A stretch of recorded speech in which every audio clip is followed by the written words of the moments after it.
the ocean waves.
All the world holds dear is but a backdrop of constant motion. I stand before it, alone and unchanging.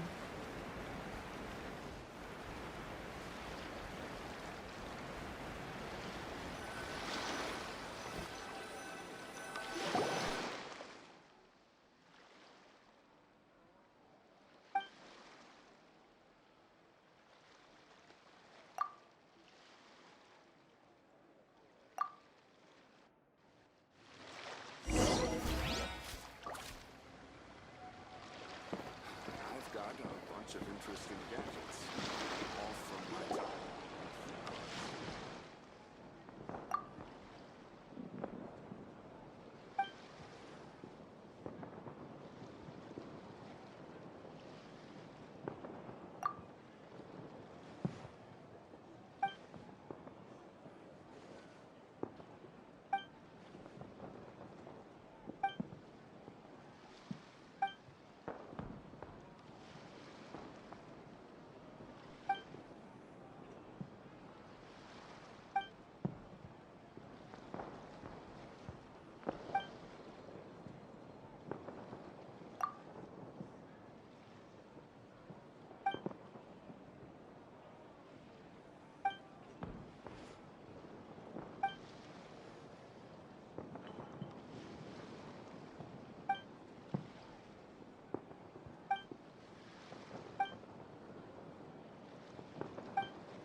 meet up with Ganyu.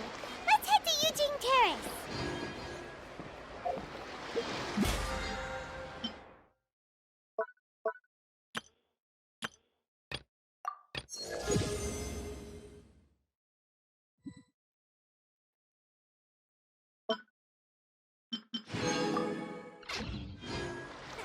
I know her story. Crux.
But what?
The show's about to start.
Greetings, Traveler and Paimon. What time is it? Are you okay, Ganyu? You were nodding off there. Didn't you sleep well last night? I'm fine. Don't worry about me. Since last time, I've been thinking a lot about the story Paimon told me. In essence, someone rescued a drowning man and performed some music. If that were all there was to it, it could have been many people. But the tune was allegedly so wonderful that the drowning man forgot about everything else, even his own impending death, and only came to his senses after being... Perhaps there was an adeptal power at work in that music that he, as a mortal, could not perceive. Either way, if this part of the story is true, then the rescuer has to have been an adeptus. You really think so? But this story is all the way from Fontaine. Isn't this a bit of a... Also, Paimon's really curious about how people from Fontaine think this fairy lady looked. Then she looked just like Ganyu. Guess that does technically make sense. Actually, Ganyu, if you had to save a drowning person, how would you go about it? Huh? Me? Well, I'd get them to the shore, and then I'd probably hide behind a tree. Once I was sure that they were going to be okay, I'd slip away without a sound. Got it. So basically, Ganyu's the type of person who doesn't like taking credit for her good deeds. No, it's not like that. I'm just not very good at explaining things. And I also find it really awkward accepting other people's gratitude. Well, what if this adeptus in the story had a similar attitude? That would explain why she just left without saying... She was probably thinking something like... That was actually a very good impression of Cloud Retainer, Paimon. As far as I'm aware, Cloud Retainer isn't the most musically gifted. Still, we can't completely rule her out just yet. If we set off now, you'll be able to confirm either way if it's her.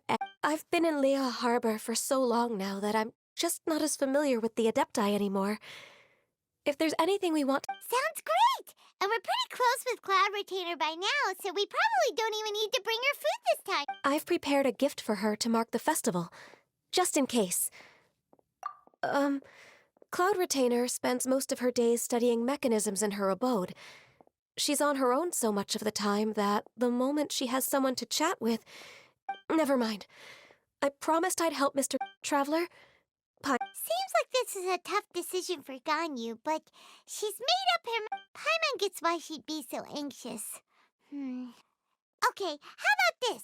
If Cloud Retainer tries to start telling stories about her again this year, we should... Wait, did she leave already?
Paimon's so tired from trying to keep up. Don't either... I can't believe it. Cloud Retainer is not... Huh? Did we miss... She doesn't like to travel. True. Now that I think about it, Cloud Retainer would be quite capable of taking care of anything on her own. There's no... Since she's not here, I guess the next step is to check all the other Adepti abodes. Uh-oh. Will it involve a lot more... Please go on. Our goal here is to find the Adeptus that helped Dvorak's ancestor. We can't hear any music right now, but if she's really as nice as the story suggests, she'd definitely come to help anyone who was drowned. Yes, I think that's fair to say. So, all we have to do is get the Traveler to pretend to fall into the water, and the Adeptus will come to the rescue. You know perfectly well that Paimon can't swim. Paimon would sink like a rock. Just trust Paimon. The water's pretty deep over there.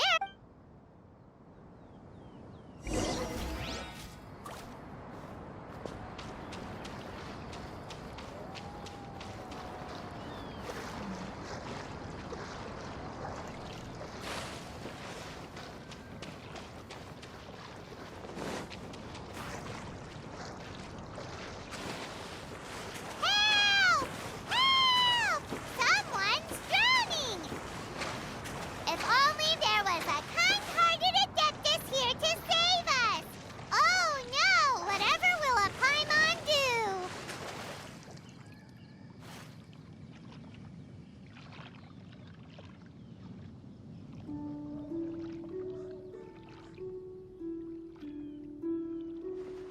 What is going on?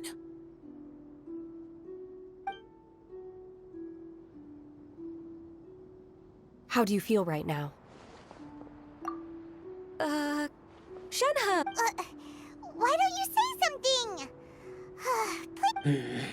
Okay, fine. We're looking for an Adeptus who's good at being a lifeguard, but if the Adepti aren't gonna stay home, then how are we supposed to find— It wasn't me. Yeah, so this Adeptus is most likely— And I am not an Adeptus, as you both already know, Traveler and Paimon. Okay, no way Paimon would have suggested this idea if she'd known how awkward this was gonna be. Glad you're okay. As far as I know, the one you seek is no Yaksha. And one last thing, your actions here caused others a great deal of worry. As ever, the conqueror of demons comes. Right. How's your training going, Shenhe? Have you made any plans for Lantern Rite? We could spend it— I had planned to spend the festival with Master this year.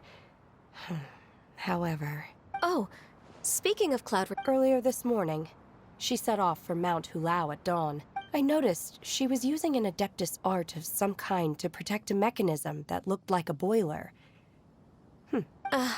So we just— Please excuse me for a moment. I think I'll leave the gift— Sure. It sounds like Ganyu and Shenhe have gotten a lot closer recently. Yes. During the summer and winter, I continued to train with Master. In the other months of the year, I have been learning to adapt to human life in Liyue Harbor. Ganyu arranged accommodations for me in the city, and also recommended— But when I try to blend in by referring to her as Miss Ganyu or Lady Ganyu, like the others, she says I mustn't address her like that. Sometimes I'm supposed to copy other people. Sometimes I'm not. It's a little difficult to keep track of everything. Oh, is that what it is? So, you came looking for Master today because you wanted to ask her about the mystery. Yep. Oh, speaking of that, have you ever heard any music while out training? Music? It's... Okay, I'm done. I also left her a note so that she knows where to find him. Yay! That's real— We were just talking about this thing called music. Oh, really?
This is the place.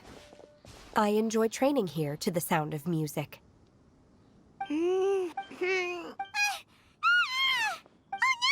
Paimon's gone deaf! Paimon can't hear anything! Oh, whew!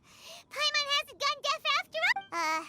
Anyway. The faint sound of birdsong, the quiet murmur. Oh. Okay, fine. It's all Paimon's fault. What we're looking for. Oh. And a melody is?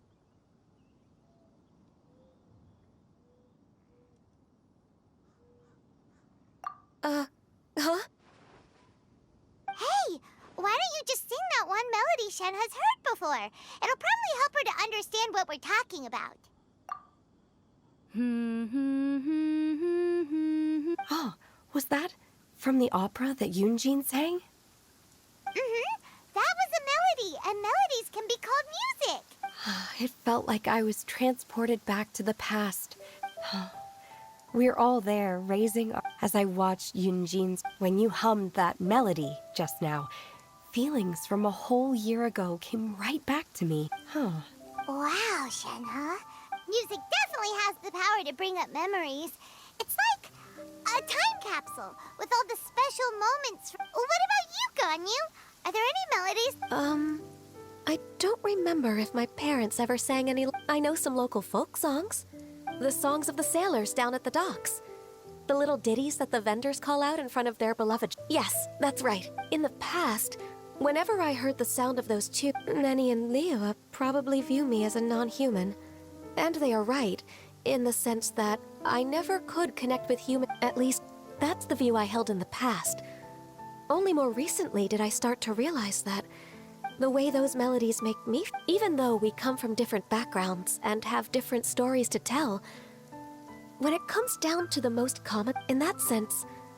You go, Ganyu! You're really making progress. You have loads of friends in Liyue Harbor when you think about it. Like, okay, maybe some are more like coworkers and bosses. But at the very least, Kuching and Shenna are your friends now, right? Yes. Technically speaking, we should refer to each other by the conventional forms of address used among fellow Thank you.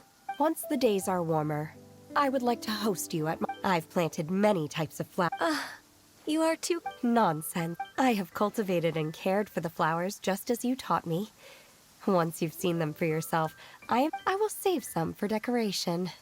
We can feast on the rest. Then, thank you in advance. Wait, what is that saying again? Do people say that? I'm not complete. It doesn't matter, okay? You got the point across. No need to split hairs. Paimon's more concerned about your idea of a girls' night out. Eating flowers. Who dares refer to one not by one's Adeptus title, but merely as that illuminated bird? Master. Our greetings, Cloud Retainer. Ah! There it is! The illuminated bird has landed! Double humph. Now she has the gall to use it rather than she. Even after being chastised once already? Barely a moment has passed since we last met, and yet your impertinence has reached new heights. One has received your message from Ganyu. On the matter of the Adeptus you seek, one suspects to know their identity. Well, shall one lead the way?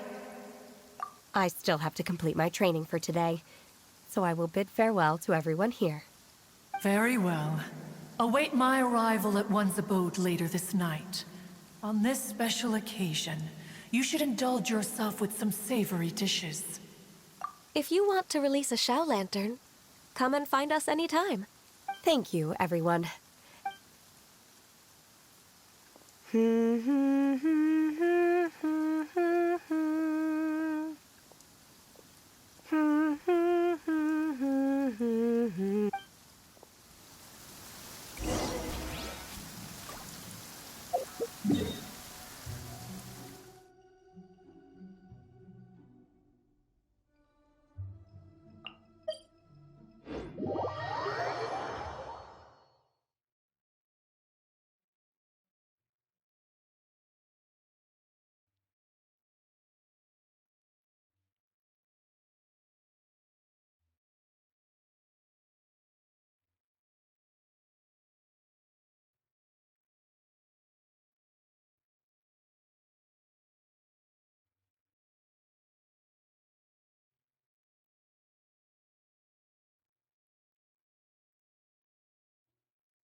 Is this Quaily Plains?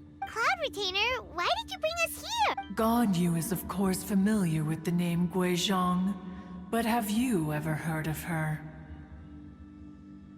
Guizhong is another name of Agentis, the god of dust. She was extroverted in nature and adored social gatherings and inventions alike.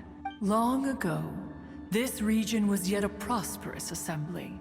Guizhong often invited her friends to visit her home, reserving for us seats around the largest. Sea Gazer would always bring out his latest treasure and place it upon the table. He could be quite the braggart, though usually a mild-mannered. Paimon remembers that name. He was an old friend and a former rival. One has many memories of. Once he had brought out the treasure, it would predictably become the center of attention. Neither Guizhong nor one was content to let him just steal the spotlight. So we would then also. As Adepti, we were each gifted in our own ways, and naturally proud of our. His treasures were not even of his own making. He just used his exploration skills to dig them out of the ground. How, pray tell, could he compare to me, when every single one of one's accomplishments. Cloud Retainer, you are getting competitive again. One digresses. Regardless, every time an argument occurred, Guizhong would come over to watch us during our mutual lambastics. What kind of nonsense? No kind of nonsense were we spared. Sometimes she would brazenly opine, why argue? She always sought to make everyone happy. It also helped that she never referred to one as. You... Come on, get... Anyway, just as our impassioned who would dare snub the stove god and his wonder?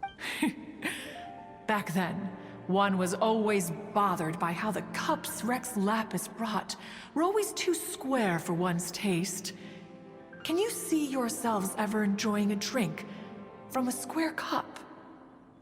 Precisely. So, as you can see, even one could never find fault with Marchosius's cooking. As we ate, Guizhong would continue to find. Each of those old fossils had their character flaws and we would drink together from a spot. Streetwood Rambler would often remain. Streetward Rambler? That would be Ping. You probably know her as Madam Ping. Oh, okay. Wait, this is a lovely story and everything, but... Or are you saying that... Alas, long has one avoided this place for precisely that reason. One should have guessed that you would disrupt one's poignant... No matter, one...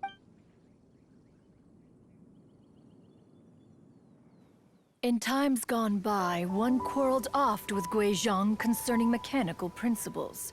We each had our ideals, and neither would yield. Under the pretext of a social gathering, one invited the impartial Rex Lapis to judge the quality of our creations. But Rex Lapis declared that Guizhong's Obscuro Vulpus mechanism was superior.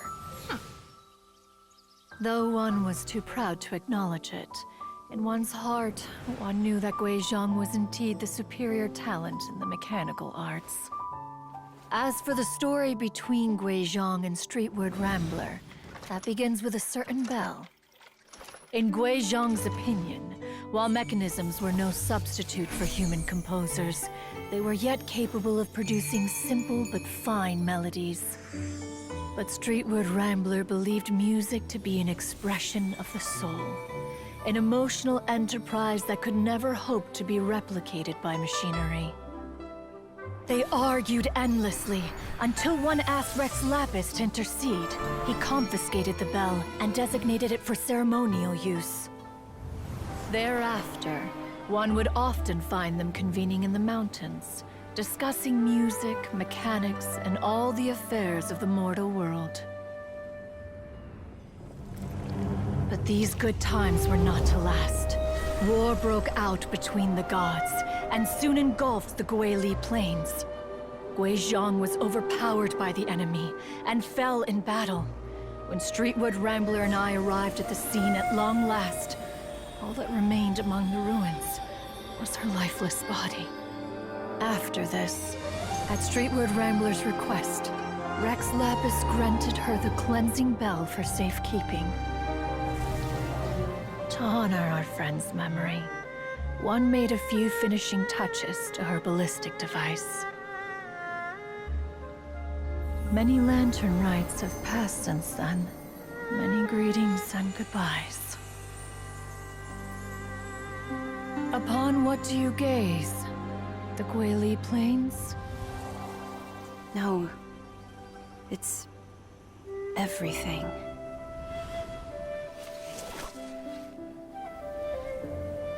We think of human life as like a lantern that's lit one minute and extinguished the next. But are we Adepti so different? Perhaps as dust settles after a storm, we too must one day return to the world below.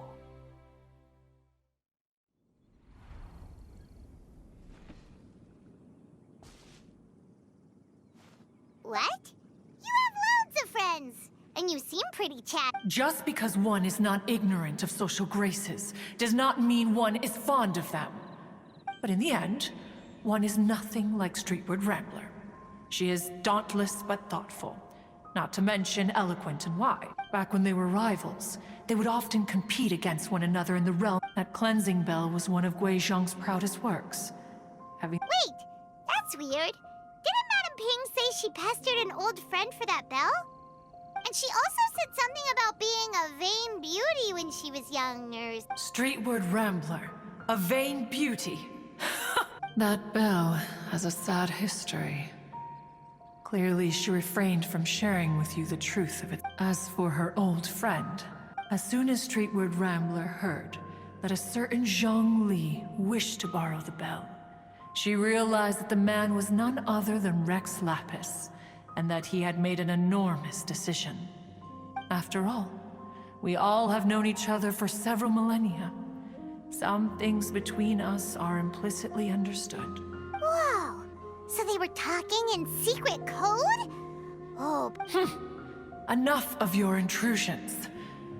Where was one up to? The cleansing bell is powered by a mechanical art, and can be used to great effect as an accompanying instrument. But Streetward Rambler did not acquire it from Rex Lapis for the purpose of producing further funerary tunes. No. The two once clashed over their beliefs about the meaning.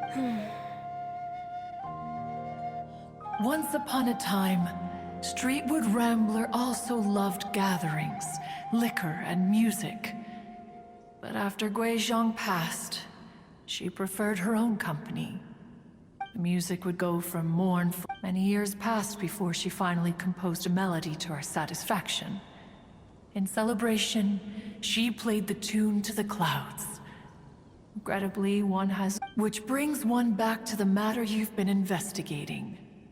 Perhaps it was during that performance that the ancestor of your Fontaine friend fell into the water. But if she was so happy with the melody, what... One was also greatly perplexed by this. In response, though the strings that played that melody survived. Aww. I just remember being taken care of by you when I was young. Once the Archon War came to an end, I stayed behind in Liyue Harbor although I met Gui Zhang a few times, I never knew anything of this particular... Gui Zhang was quite the visionary, but tragically passed before her time. Her manuscripts still lie unfinished in the realm of clouds. Had you not decided to search for that mystery Adeptus, perhaps these stories too would have been lost to the... As of now, you know the truth. That the Adeptus who rescued the drowning man was none other. Do you intend to discuss this with her? Do you mean Ping might find the topic too... Precisely. The passing of our old friend is a heavy If I may be so bold, Oh? How so? I've been in Liyue Harbor for quite a long time now, and I've witnessed many farewells, but this doesn't bring the city or its people to a standstill. Someone as perceptive and wise as Ping will surely have come... Though these immortal mountains have lost an Adeptus, the Harbor of Mortals has gained a wise elder. No loss can ever be undone. But there is always much that can still be gained. Ping has helped countless people, and will guide many others in the years to come. And all to whom she extends a helping hand become her friends. Though it is heartbreaking to lose a kindred spirit, life goes on. We even asked Madame Ping what she thought about adding a music festival to this year's lantern rite. Oh, when we get back, why don't we just ask her if she'd like to perform? You young... Why don't you come with us? It's been a long time since you last spoke with Ping. And Liyue Harbor is always decorated so beautifully during the festival. Is not every lantern rite the same in this regard? Were there ever anything new to discuss? One in pink... I disagree. Each new day and each new year is different from those that have come before. How long will you simply let them pass you by? Very well. Then one will be off. If the other old fossils have sneaked away into the city to amuse themselves, one shall soon find out. All right. We should be getting back to the harbor as well. Once the Guili Say, if we planted flowers there and cared for them carefully enough... Allow one to take back one's praise from a moment prior. You are still far too given to flights of fancy, child. What? Cloud Retainer? One observed that you were making no effort to leave, and returned to chasten and hasten you.